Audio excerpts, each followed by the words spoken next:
नमस्कार, आवाज समाचार में आपका स्वागत है। आपके साथ मैं हूं विपिन भट्ट, लेकर हाजिर हैं ये ताज़ा तरीन आवाज समाचार, जहां आपके लिए ताज़ी और अपडेटेड खबरें हैं। शुरुआत करेंगे इस वक्त की हेडलाइंस के साथ।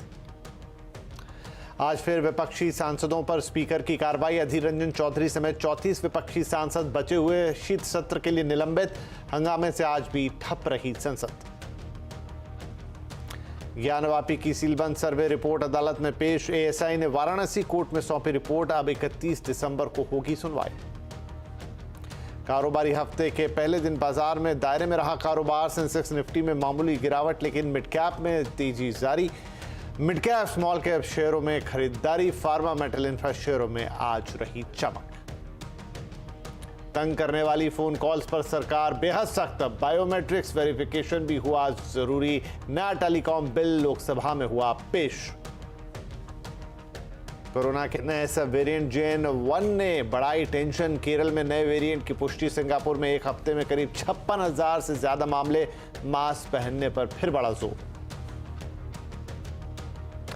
तमिलनाडु में भारी बारिश से कन्याकुमारी तिरुनेलवेली में बाढ़ के हालात। सेना लगी रेस्क्यू मिशन में। राज्य में आज सरकारी छुट्टी घोषित।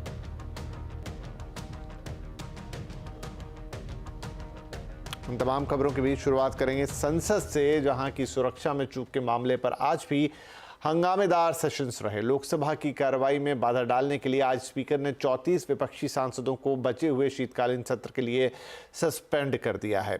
इनमें कांग्रेस के सांसद अधीर रंजन चौधरी भी शामिल हैं। संसद में क्या हुआ, इस पर और ज्यादा जानकारी के लिए हमारे साथ जुड़ रहे हैं हमारे सहयोगी लक्ष्मण रॉय। तो लक्ष्मण, आज फिर संसद हंगामे की भेंट चढ़ी। निलंबन को लेकर भी काफी बड़े नंबर्स हैं, क्या अपडेट है और संसद से? देखिए, दरअसल यहाँ पे संसद में ऐसा लग रहा था कि जब लोकसभा स्पीकर ने कल चिट्ठी लिखी थी सभी सांसदों को, उसके बाद ये समझ में आ रहा था कि शायद आज कुछ विपक्षी सांसदों के हंगामे में नरमी दिखने को मिलेंगे आपको, लेकिन ऐसा हुआ नहीं। और आज सुबह से ही काफी ज्यादा हंगामा होता रहा। आज सुबह के ही माहौल को देख के लग रहा था कि आज भी हंगामा जारी रहेगा, और वही हुआ। जैसे ही लोकसभा और राज्यसभा की कार्रवाई शुरू हुई, हंगामा तेज होने लगा। प्रधानमंत्री और गृह मंत्री अमित शाह को के नारेबाजियां होने लगी। सदन के वेल में विपक्षी सांसद पहुंच गए, हाथ में तख्तियां लेके पहुंच गए। बार बार दोनों सदनों को स्थगित करना पड़ा, और अंत इसका यह हुआ कि करीब 30 से ज्यादा सांसदों को यहां पे लोकसभा से निलंबित कर दिया गया है। 30 से ज्यादा सांसद जो निलंबित किए गए हैं, इनमें खासतौर से अधीर रंजन चौधरी जैसे नेता यहां पे शामिल हैं, और इनका आरोप यह है कि इन लोगों ने संसद की गरिमा का उल्लंघन किया है और हंगामा करते रहे। बार बार समझाने के बाद भी नहीं माने। कई सांसद वेल में आगे तख्ती लेकर के, जबकि पहले से हो चुका था कि वेल में तख्ती लेकर के नहीं आएंगे। तो इन सब वजहों से यहाँ पे सांसदों को निलंबित कर दिया गया। इससे पहले शुक्रवार को 14 सांसदों को निलंबित किया गया था। तो अब यह संख्या लगभग 50 के आसपास पहुंचती हुई दिख रही है। निलंबित हुए सांसदों की पूरी लिस्ट कुछ ही मिनटों में सामने आ जाएगी। और बता दूं कि इस हंगामे के बीच 2-3 चीजें हुई लोकसभा और राज्यसभा में। एक तो टेलीकॉम बिल पेश किया गया, इसकी डिटेल हमारे सहयोगी असीम आपको बताएंगे। दूसरा, पोस्ट ऑफिस बिल जो था में बदलाव करने की व्यवस्था थी, उसको पारित कर दिया गया।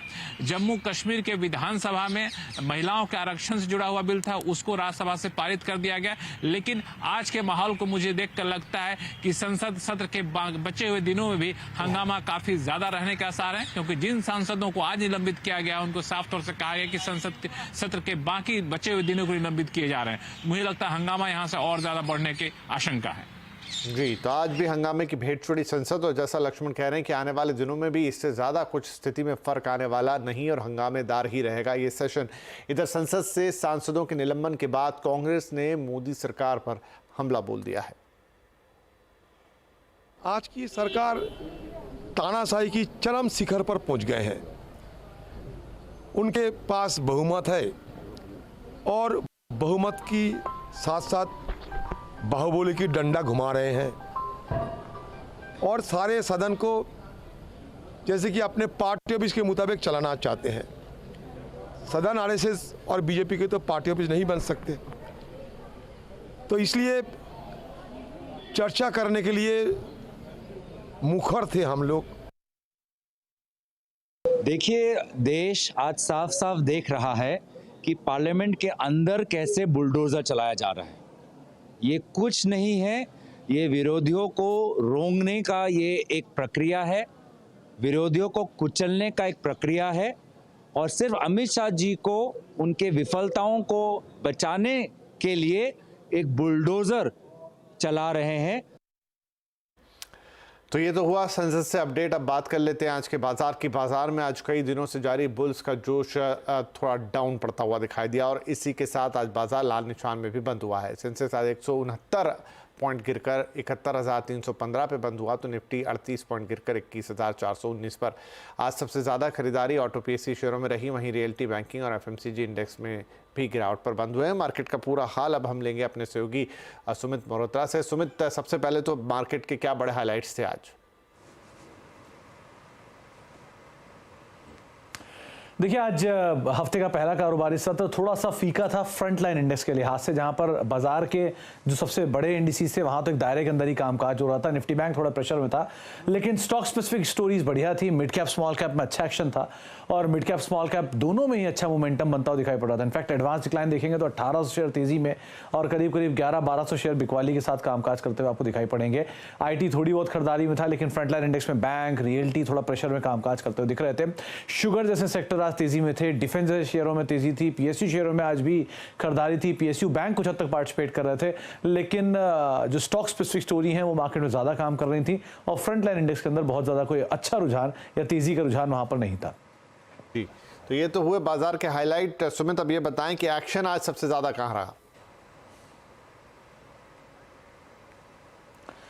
तो शुरुआत करता हूं हमारे निफ्टी के गेनर्स के साथ, जहां पर आज जो अपमूव था वो बजाज ऑटो ऐसे शेयरों के अंदर या अदानी पोर्ट जैसे शेयरों के अंदर आता हुआ दिखाई पड़ रहा था। बजाज ऑटो करीब 3% ऊपर, हिंडाल्को 1.5% ऊपर, सन फार्मा 1.5% ऊपर और करीब करीब 1.5% की ही तेजी अदानी पोर्ट के अंदर आते हुए दिखाई पड़ रही थी। गिरने वाले शेयरों की अगर बात की जाए तो आज पावर ग्रिड 2.5% नीचे था, आईसीआईसीआई बैंक 1.5% नीचे, जेएसडब्ल्यू स्टील 1.5% नीचे और आईटीसी करीब करीब 1.5% बिकवाली यहां पर आते हुए दिखाई पड़ी।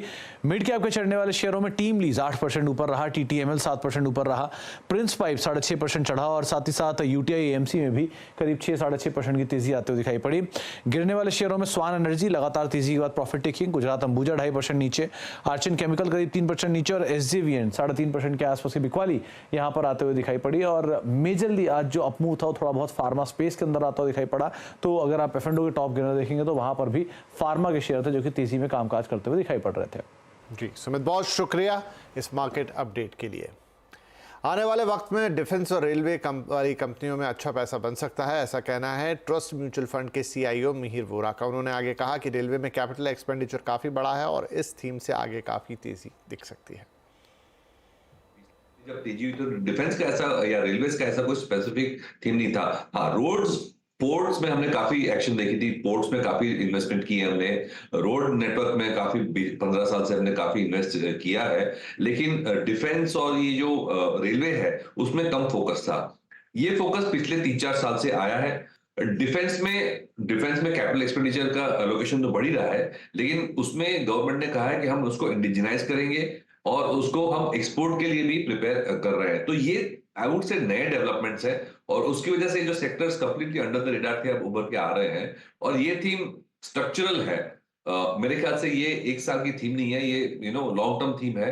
ऑफ कोर्स वैल्यूएशंस काफी चल चुके हैं, so down the curve of course we have to be more careful, but अगर हम सेल्स की बात करें, टॉप लाइन की बात करें, तो ये मेरे ख्याल से एक लॉन्ग टर्म थीम है। सोवरेन गोल्ड बॉन्ड की तीसरी सीरीज 18 दिसंबर यानी आज से खुल गई है। निवेशक 22 दिसंबर तक गोल्ड बॉन्ड में निवेश कर सकते हैं। इशू प्राइस 6,199 रुपये प्रति ग्राम है। ऑनलाइन खरीदने वालों को 50 रुपये प्रति ग्राम की छूट दी जाएगी। ज़्यादा जानकारी के लिए हमारे साथ जुड़ी हैं हमारी कमोडिटी एडिटर मनीषा गुप्ता। तो मनीषा, ये बताएं कि कैसे जो ये बॉन्ड खरीदना फिजिकल गोल्ड खरीदने के मुकाबले अलग है और बेहतर है? जी हाँ, एब्सोल्युटली। जैसे आपने कहा, ये तीसरी ट्रांच है और लगातार हमने इसमें बढ़त आते हुए देखी। अगर पिछले 2 ट्रांचेस की बात करें तो 23 टन सोना सॉवरेन गोल्ड बॉन्ड्स में यहाँ पर भारतीय निवेशकों ने लिया है। ऑफकोर्स यहाँ पर एज एन आप इंडियन होने चाहिए गोल्ड बॉन्ड में निवेश करने के लिए, तो चाहे आप इंडिविजुअल हो सकते हैं, चैरिटी या यूनिवर्सिटी, हिंदू, अनडिवाइडेड फैमिली, तो काफ़ी सारी यहाँ पर एलोकेशंस हैं जो सरकार की तरफ से दी गई हैं। सबसे बड़ा फ़ायदा तो ये है कि आरबीआई इसे इशू करता है और गवर्नमेंट ऑफ इंडिया इसकी बैकिंग करती है, तो ये बहुत ही सेफ सेफ तरीका है सोना खरीदने का, अगर आप सोने को फाइनेंशियल इंस्ट्रूमेंट के तौर पे लेना चाहें। और अब तक 2015 में इसे लॉन्च किया गया था और अब तक 120 टन सोना इस लिहाज से यहाँ पर लिया जा चुका है। जो 2015 में लोगों ने सोना लिया था उन्होंने ऑलमोस्ट 128% का मुनाफा यहाँ पर देखा है और सोने के भाव तो यहाँ से आगे चढ़ेंगे ही, साथ ही साथ 2.5% सालाना आपको इसके ऊपर इंटरेस्ट रेट भी मिलता है। तो क्लियरली जिन्होंने इस ट्रांच में यहाँ पर निवेश करेंगे वो इसकी 5 साल कम से कम और 8 साल मैच्योरिटी तक अगर इसको होल्ड करते हैं तो अगर आप इंडिविजुअल हैं तो इसके ऊपर कैपिटल गेन टैक्स भी नहीं लगता। तो काफ़ी सारे इसके फ़ायदे यहाँ पर बनते हुए नजर आते हैं। और सबसे बड़ी इंपॉर्टेंट बात ये भी है कि इसको आप कोलैटरल के तौर पर यूज़ करते हैं, आपको एक होल्डिंग सर्टिफिकेट मिलता है इसके लिए। और जो लोग सोना पहनना नहीं चाहते और हम में से सबसे ज़्यादा लोग सोना लॉन्ग टर्म के लिए लिहाज से ही खरीदते हैं, तो आप 8 साल के लिहाज से 8 साल में जहाँ पे सोना आगे जाने वाला है उस तरह के बेनिफिट्स भी आपको यहाँ पर मिलते हैं। अगर आप पिछला 1 साल या पिछले 2 साल भी देखें तो सोने में अच्छा खासा इजाफा देखने को मिला है। तो माना यही जा रहा है कि एक तो बेहतर रिटर्न्स, ऊपर से इंटरेस्ट और टैक्स भी नहीं पे करना पड़ता। तो सभी लिहाज से सॉवरेन गोल्ड बॉन्ड्स में निवेश का मौका एक अच्छा है। जी, बहुत शुक्रिया मनीषा जी इस अपडेट के लिए। सरकार ने लोकसभा में नया टेलीकॉम बिल पेश कर दिया है। अंतिम बिल में बहुत सारे बदलाव किए गए हैं। बिल में से OTT की परिभाषा हटा दी गई है। वहीं सैटेलाइट ब्रॉडबैंड कंपनियों को स्पेक्ट्रम मुफ्त में मिलेगा। डिटेल्स के साथ जुड़ गए हैं असीम मनचंदा। तो असीम, इस नए टेलीकॉम बिल में और क्या बड़ी बातें हैं? विपिन जी, CNBC आवाज की खबर पर एक बार फिर मोहर लगी है। CNBC आवाज ने सबसे पहले अपने दर्शकों को बताया था कि सरकार नया टेलीकॉम बिल लेकर के आने जा रही है और अगस्त में सरकार ने इसका ड्राफ्ट जारी किया था। इसके जरिए सरकार काफी सारे सुधार टेलीकॉम सेक्टर में करना चाहती है, लेकिन अंतिम बिल में सरकार ने काफी सारे बदलाव हमको देखने को मिले। सबसे पहले तो सरकार पहले OTT को रेगुलेट करना चाहती थी, लेकिन फाइनल बिल में OTT ऐप्स को लेकर के कोई भी जिक्र नहीं है। इसका मतलब सरकार अब OTT ऐप्स को रेगुलेट नहीं करने जा रही है। दूसरा, सबसे बड़ी बात कि जो सैटेलाइट बेस्ड कंपनियां हैं वो बिना स्पेक्ट्रम नीलामी में हासिल किए सर्विसेज दे सकती हैं। कई सारी कंपनियां सर्विसेज देने की कतार में, इसमें स्टारलिंक है, वनवेब है, कुबेर है, रिलायंस जियो है। इन सब कंपनियों को स्पेक्ट्रम शेयर करना पड़ेगा। सरकार इनको स्पेक्ट्रम का आवंटन करेगी, नीलामी में हिस्सा नहीं लेना पड़ेगा। ट्राई को लेकर कभी कई बदलाव सरकार ने किए हैं। अब ट्राई चेयरमैन और ट्राई के मेंबर जो है वो प्राइवेट सदस्य हो सकते हैं। सरकार इंडस्ट्री में से किसी को भी ला करके इनको मेंबर बना सकती है। टेलीकॉम कंपनियों पर लगने वाली पेनल्टी घटाई गई है। पहले अधिकतम पेनल्टी 50 करोड़ लगती थी, उसको घटा करके 5 करोड़ कर दिया है। तो ये सारे काफी बदलाव है जिनका कि इंडस्ट्री के ऊपर एक लॉन्ग टर्म इम्पैक्ट देखने को मिलेगा। आज लोकसभा में इसको पेश कर दिया गया। अगले 2 से 3 दिन तक इसके ऊपर बहस होगी और उसके बाद दोनों सदनों से पास होने के बाद ये एक एक्ट बन जाएगा और सरकार इसको लागू करने की दिशा में काफी तेजी से आगे बढ़ेगी। जी असीम, शुक्रिया। तो ये था नए टेलीकॉम बिल का लबुलवाब। क्या कुछ बदलाव उसके अंदर हुए हैं। ओला के फाउंडर भाविश अग्रवाल ने एक नए AI प्लेटफॉर्म कृत्रिम का ऐलान किया है। उनका दावा है कि इससे खास तौर पर भारत को ध्यान में रखकर तैयार किया गया है। इसी पर करेंगे आज चर्चा कंज्यूमर अड्डा में शाम 5:57 में। कृत्रिम AI असली लड़ाई, आज का कंज्यूमर अड्डा। ASI ने आज ज्ञानवापी मस्जिद परिसर की वैज्ञानिक सर्वे रिपोर्ट वाराणसी कोर्ट में पेश कर दी है। ASI ने 1500 से ज्यादा पन्नों की रिपोर्ट सीलबंद लिफाफे में कोर्ट को सौंपी है। इसमें ASI ने ज्ञानवापी के सर्वे में पाई गई चीजों को सूचीबद्ध किया है। ज्ञानवापी के सर्वे के दौरान खंडित मूर्तियां, घड़ा, चिन्ह जैसे 250 अवशेष मिले हैं। इन्हें DM की निगरानी में रखा गया था। ASI की ओर से सर्वे रिपोर्ट पेश किए जाने से पहले ही मुस्लिम पक्ष ने कोर्ट में याचिका दायर कर मांग की है कि सर्वे की रिपोर्ट सीलबंद लिफाफे में पेश की जाए और बिना हलफनामे के किसी को भी रिपोर्ट सार्वजनिक करने की इजाजत ना दी जाए। वहीं हिंदू पक्ष ने कोर्ट की रिपोर्ट को सार्वजनिक करने की मांग की है। कोर्ट की प्रोसीडिंग्स को हर आदमी को अवलोकन करने का, सुनने का अधिकार है और उसको आप नहीं रोक सकते। आजकल तो कितनी ऐसी हियरिंग्स हो रही हैं सुप्रीम कोर्ट में जिसका लाइव टेलीकास्ट किया जा रहा है और यहाँ पे बात हो रही है कि रिपोर्ट सील कवर में रखी जाए और उसको किसी को दिखाया ना जाए। राम मंदिर की रिपोर्ट भी पब्लिक डोमेन में, उसको सब लोग देख रहे हैं, इसलिए इस रिपोर्ट को सील कवर में फाइल करना, ये हम कह रहे हैं ASI ने आज ये सुप्रीम कोर्ट के ऑर्डर का उल्लंघन किया है और 21 तारीख को हम कोर्ट से मांग करेंगे कि इस रिपोर्ट की कॉपी सबको दिखाई जाए। इधर ज्ञानवापी की तर्ज पर मथुरा में शाही ईदगाह का भी सर्वे होने वाला है। आज इलाहाबाद हाईकोर्ट ने इस मामले में फैसला सुरक्षित रखा है। सुनवाई के दौरान आज ये तय नहीं हो पाया कि 3 सदस्यों वाली एडवोकेट कमिश्नर टीम के सर्वे का प्रारूप क्या होगा। मुस्लिम पक्षकारों ने कहा है कि श्री कृष्ण जन्मभूमि मामले पर उनकी याचिका सुप्रीम कोर्ट में लंबित है। इसके बाद कोर्ट ने फैसला सुरक्षित रख लिया है। इलाहाबाद हाईकोर्ट ने 14 दिसंबर को मथुरा में श्री कृष्ण जन्मभूमि मंदिर से सटी शाही ईदगाह मस्जिद का सर्वे कराए जाने की याचिका स्वीकार की थी। याचिका में अदालत की निगरानी में एडवोकेट कमिश्नर की नियुक्ति की मांग की गई थी, जिसे कोर्ट ने स्वीकार किया था। 2024 के लोकसभा चुनाव नजदीक हैं। 22 जनवरी को अयोध्या में राम मंदिर का उद्घाटन होने वाला है।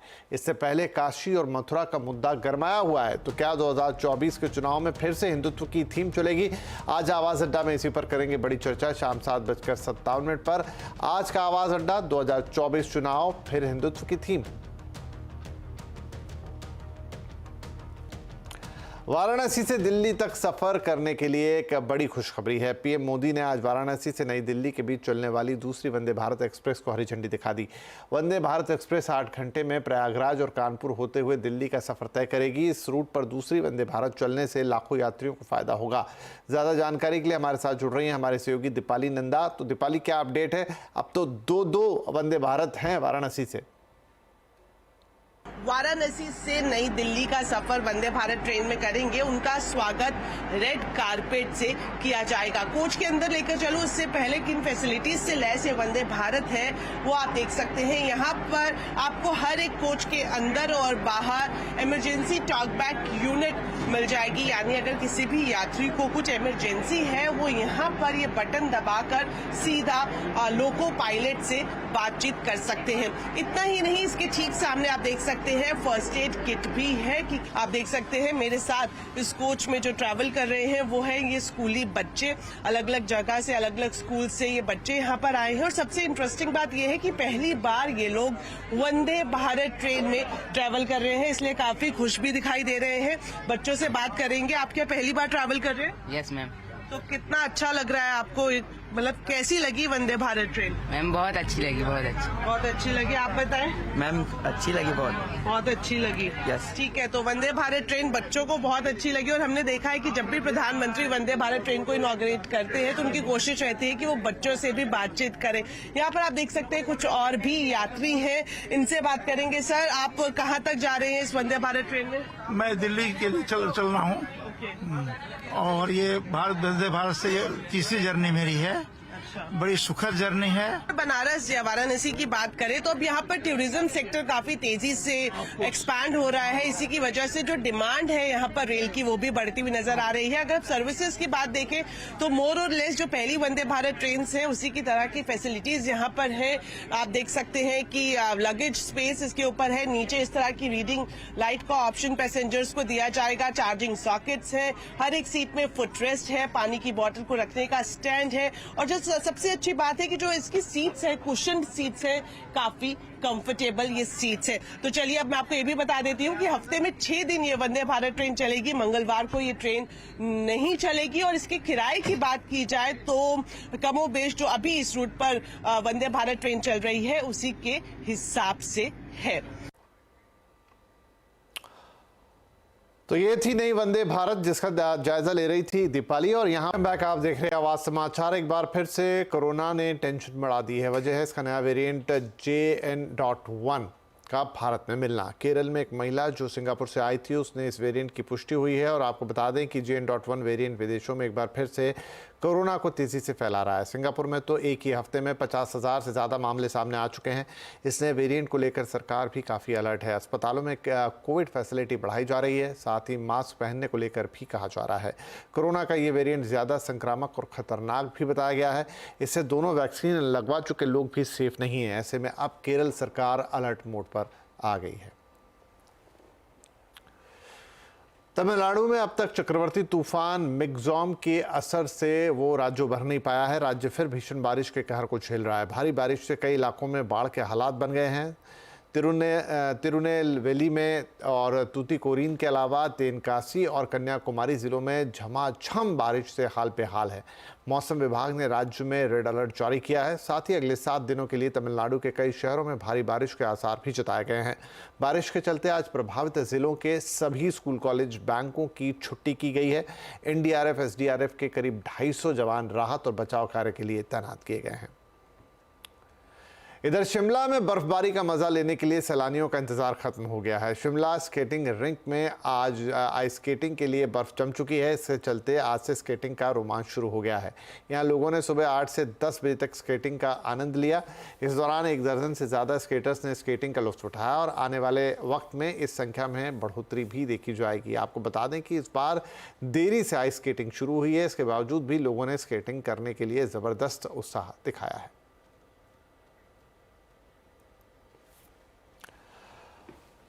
और आवाज समाचार के इस एडिशन में इतना ही। यहाँ पर रुकेंगे और आगे आपके लिए कमोडिटी प्रोग्राम लेकर आएंगे और फिर आवाज समाचार अपडेटेड खबरों के साथ उसके बाद हाजिर होंगे थोड़ी देर।